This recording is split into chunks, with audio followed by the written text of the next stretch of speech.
좋은 계절을 주셔서 풍성한 결실이 있게 하시는 하나님 아버지, 이 좋은 계절에 건강한 육체와 맑은 정신을 주셔서 주님 앞에 나와 예배할 수 있게 하심을 감사드립니다. 아멘. 오늘도 신령과 진정으로 예배하는 자들을 찾으시는 하느님이시오니 거짓 없는 마음과 진실한 마음으로 예배드리는 저희들 되게 하옵소서. 저희들 삶을 돌이켜 보건대 저희의 빗나간 발자국과 모든 입술이 힘이 부끄러움을 깨닫게 합니다. 주님께서 주신 자유를 때로는 육체를 반격케 하는 기회를 삼았고 육체는 즐거움을 더하는 일에 사용하셨습니다.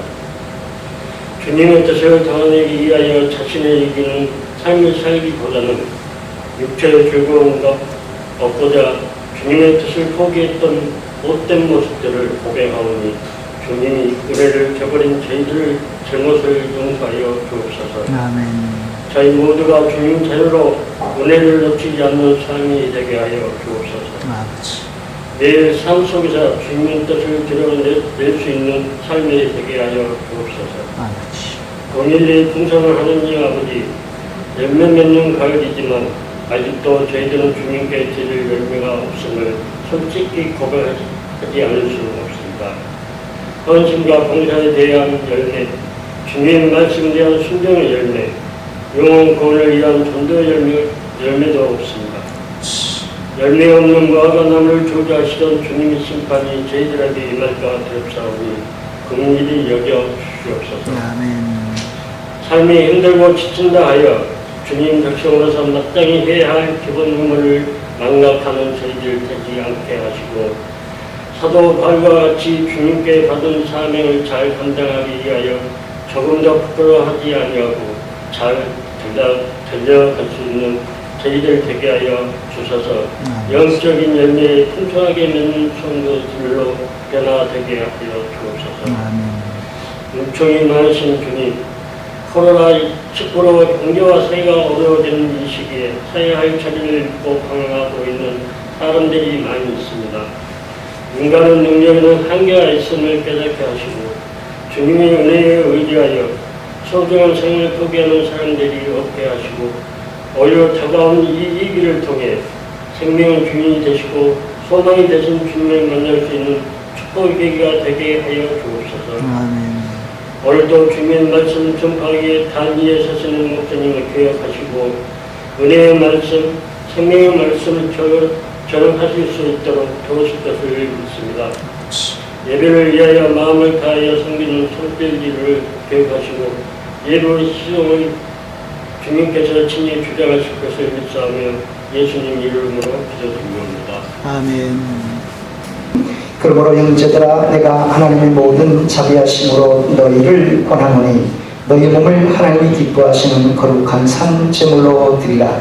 이는 너희가 드릴 영적 예배이라. 너희는 이 세대를 본받지 말고 오직 마음을 새롭게 함으로 변화를 받아 하나님의 선하시고 기뻐하시고 온전하신 뜻이 무엇인지 분별하도록 하라. 내가 주신 은혜로 말미암아 너희가 사람에게 말하노니 마땅히 생각할 그 이상의 생각을 품지 말고 오직 하나님께서 각 사람에게 나눠주신 믿음의 분량대로 지혜롭게 생각하라. 아멘. 할렐루야 찬양하세 내 모든 죄 사랑받고 주 예수와 동행하리 그 어리하리라.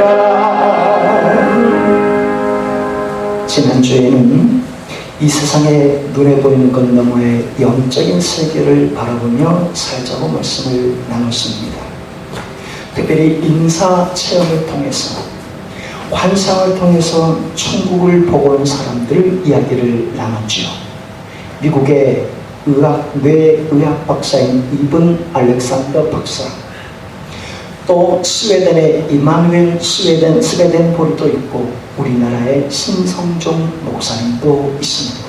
그 외에 많은 사람들이 천국과 지옥을 보고 오기도 했습니다.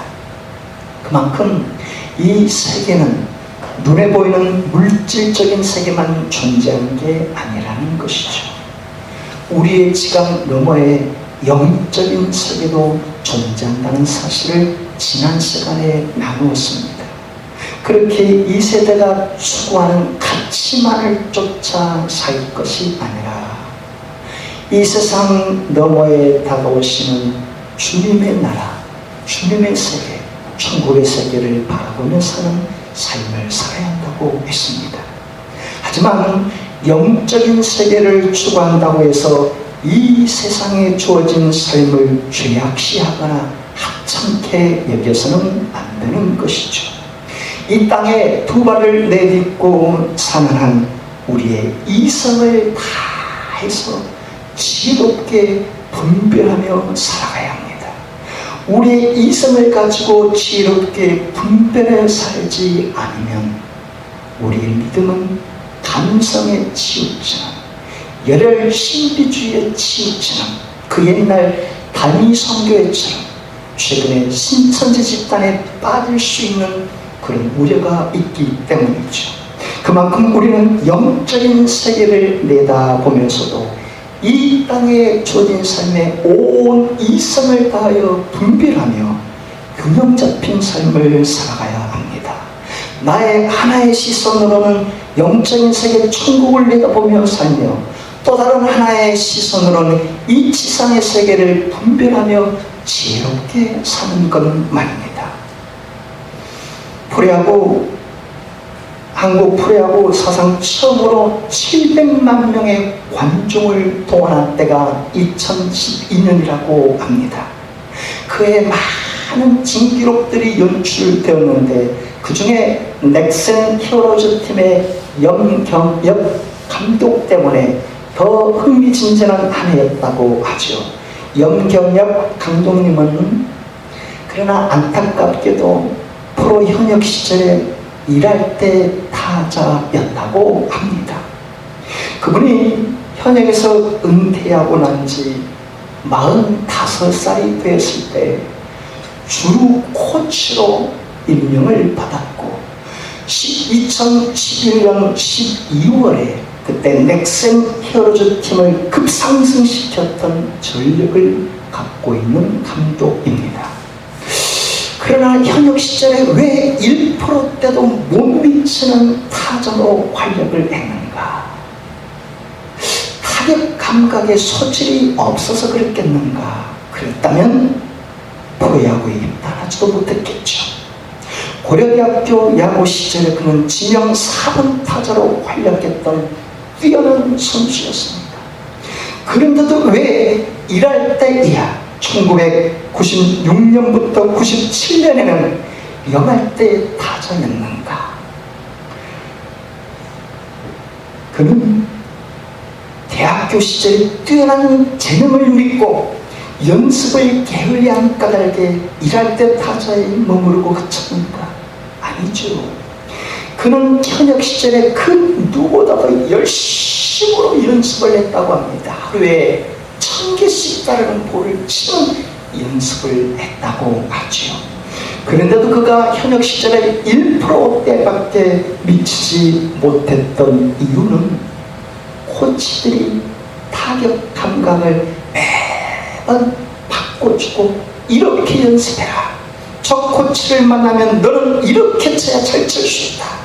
매번 그렇게 코치들의 말을 듣고 그쪽 방향으로 연습을 하다 보니까 그렇게 타자폼을 갖다 보니까 매번 1%대에 그쳤다는 겁니다. 하루도 허투루 보낸 날이 없을 정도로 1000개의 볼을 치며 내 훈련을 했는데도 결국은 생각 없이 이성 없이 자기의 주체적인 의지 없이 그렇게 훈련했던 까닭이라는 것입니다. 그래서 자신의 과거를 회상하던 염 감독은 그런 말을 남겼습니다. 훈련도 생각이 없이 하면 노동일 뿐이다 하고 말입니다. 무엇을 깨닫겠습니까? 야구선수가 하루에 1000개의 방망이를 휘두를지라도 왜 내가 이것을 해야 하는지, 내게 부족한 부분 무엇을 보완하면서 쳐야 하는지 이선 없이 생각 없이 치는 시간만 낭비한 것뿐이라는 것이죠. 공부도 마찬가지 아니겠습니까? 내가 왜 이것을 해야 하는지, 내게 부족한 부분 무엇을 보완하면서 해야 하는지 생각해야 실력이 느는 것 아니겠습니까? 예배도 마찬가지겠죠. 내 이성을 다하여 주님 앞에 드리는 시간이 아니라면 몸만 와 있는 꼴이요 자칫 감정만 남는 예배로 그치기 때문입니다. 그래서 주님은 이렇게 말씀을 하셨죠. 하나님은 영이시니 예배하는 자가 영과 진리로 예배할지니라 하고 말합니다. 영과 진리로 예배하라. 내 온 영혼을 다해 그리고 진리로 이성을 다해 진실되게 예배하라. 그런 자들의 예배를 기뻐 받으신다는 것입니다. 오늘 본문을 통해 우리에게 일깨워 주시는 주님의 메시지가 바로 그것입니다. 할렐루야. 축복합니다. 우리의 이성과도 같은, 거울과도 같은 우리 이성을 비추고 우리 삶을 비춰주는 말씀을 통해 내게 깨달음을 주실 때도 마찬가지죠. 주님 예배를 통해 내 온 영과 이성을 다해 드릴 때 주님이 말씀을 주시고 주님이 감동을 주시고 감화를 주시지 않습니까? 심지어 나도 그렇게 살도록 도전장을 내미시는 주님 아닙니까? 그때 말씀을 듣고 깨달음을 얻고 감동을 받고 도전장을 받을 때 예배당 문 밖을 나서며 일주일의 삶에 나도 이렇게 살아야 되겠다. 이것이 진정한 예배자의 모습임을 일깨워 주는 것입니다. 할렐루야. 축복합니다. 로마서는 바울이 고린도에서 써보낸 편지라고 지난 시간에 말씀을 전했죠. 바울은 지금의 터키 소아시아 남부 지역 글리기아 다소 출신이었습니다. 10대 후반에 예루살렘으로 유학을 왔지요.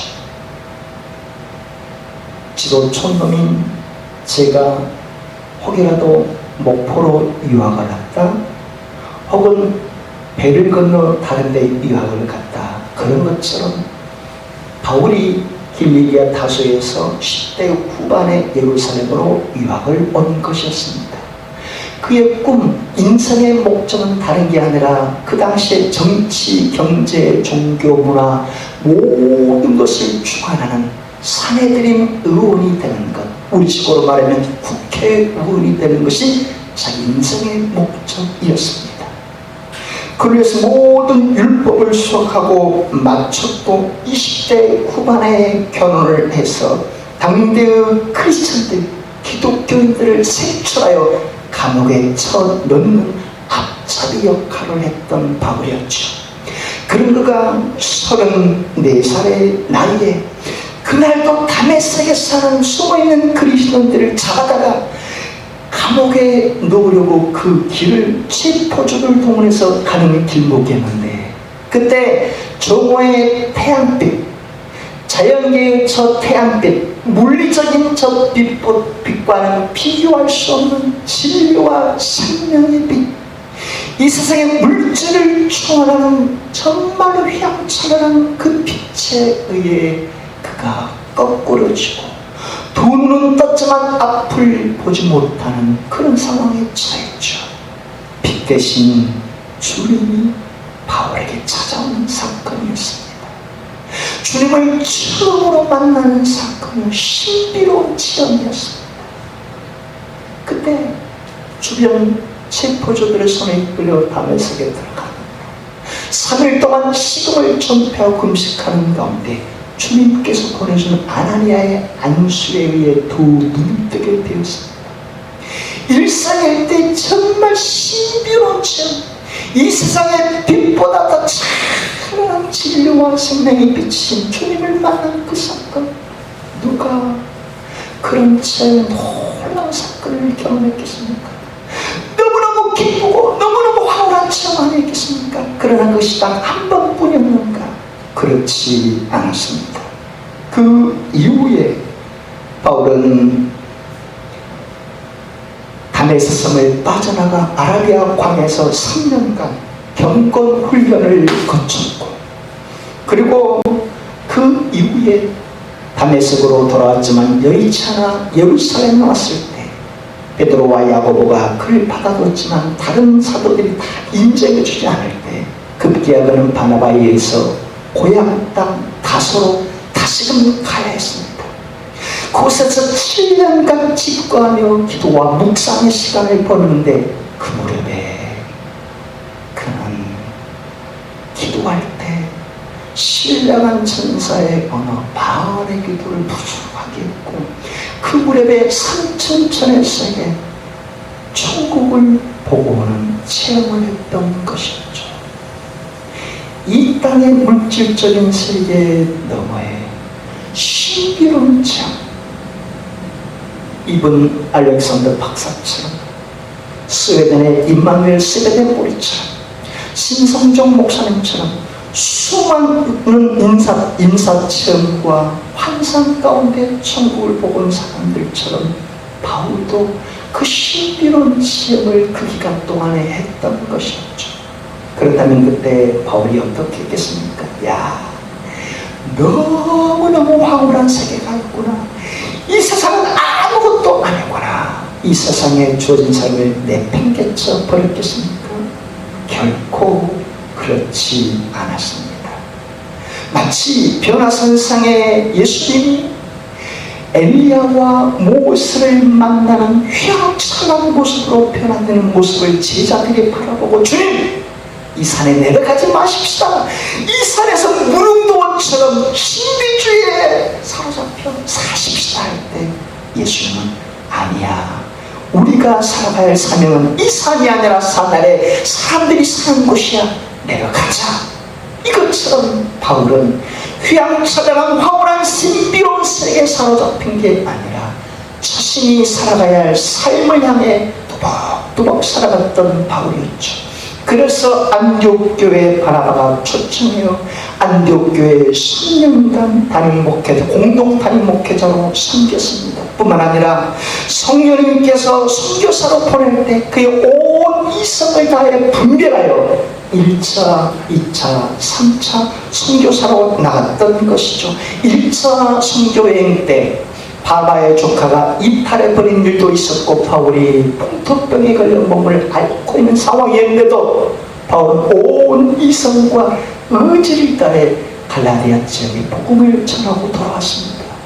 2차 선교 때도 뜻하지 않은 트로아 항구에서 마게도나 사람들이 오라고 환상 가운데 우리에게 도와달라고 할 때 바울은 자기 일행과 함께 이성을 다해 분별하여 이것이 하나님의 뜻이구나 깨닫고 배를 타고 건너가서 빌립보 교회, 그리고 데살로니가 교회, 고린도 교회를 세웠던 것이죠. 그리고 3차 전도여행 때 에베소에 가서 3년 넘게 머무를 때 1차 때 세운 고린도 교회에 문제가 있다는 소식을 듣게 됩니다. 저나 여러분이 그런 소식을 들었다면 어떻게 하겠습니까? 하나님의 교회, 영이신 하나님이 알아서 해결할 거야, 내버려 뒀겠습니까? 어떤 성도님이 새벽 기도에 참 매일 잘 나오시는데, 수요일 때 잘 나오시는데 안 나오신다. 담임 목사님, 저희 마음이 얼마나 졸였습니다. 그리고는 연락을 취하고 어딘가 아프면 신방을 가고 그런 모습으로 살아가지 않겠습니까? 마찬가지로 바울도 고린도 교회의 음행의 문제, 방언과 예언의 문제, 은사의 문제, 제사의 문제, 파벌의 문제가 있다는 소식을 다 듣고 가만히 있었는가? 그렇지 않았죠. 온 이성을 다해 거울 같은 말씀으로 비춰주는 그 이성을 갖고 2차례나 방문했고 4번이나 편지를 써보냈습니다. 그래도 그 문제가 해결되지 않자 가만히 있었는가?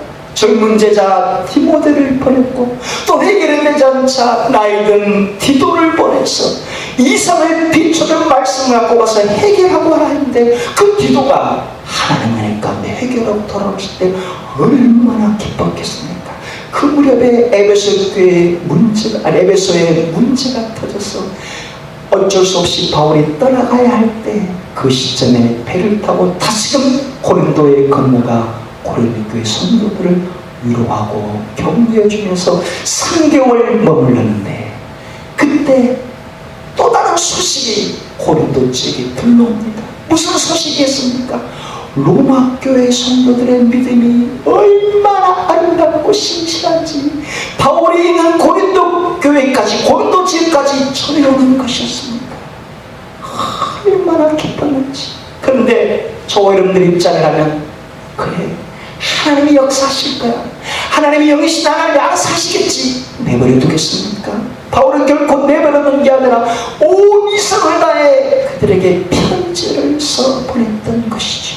그것이 오늘 우리 갖고 있는 로마서입니다. 근데 바울은 정성을 다하여 온 이성을 다하여 편지를 썼는데, 성령의 영감을 통해 온 이성으로 그들이 참된 믿음을 생활할 수 있도록 써나가는데, 고린도의 외양 갱그레아에 있는 젊은 여집사 베베편으로 이 편지를 써 보냈던 것입니다.